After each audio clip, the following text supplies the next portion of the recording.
Okay, back in the OKA, and I've test fitted the first sheet of plywood into the back of the caravan, and it looks pretty good.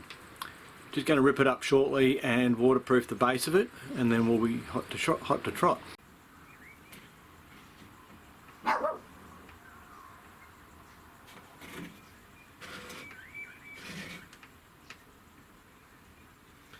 Work on OKA 009 is continuing. I've got one piece of the flooring done, another piece prepared. Had a couple of delays yesterday where I had to go to Yanchep to fight a fire.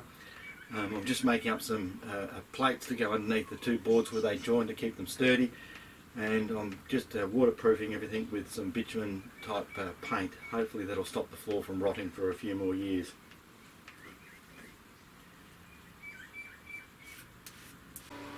As you can see, the floor is almost all in now. All I have to do is just seal up the edges and should be good to go. It was an unexpected job, but the original flooring was pretty well rotted and dried out. I've put in new marine grade ply, and I've undercoated the base with a bitumen based paint to waterproof it a bit more.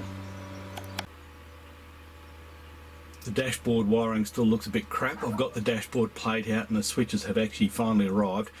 It's just a matter of making a new plate for it so they fit in, and then changing the plugs and sockets so they fit the new type of switches. And here's an example of the new switches I've bought. I've put the headlight, spotlight and indicator lights back into the frames, and they're almost wired up. I've just got to finish wiring up the indicator lights, and I've got to change the relay flasher unit because I've got LED lights in, and of course the old flashers don't like them. This is the electronic flasher unit for the OKA to replace the standard one that drives the incandescent lights, which hate LED lights. Hopefully this should sort of the flash rate to be constant.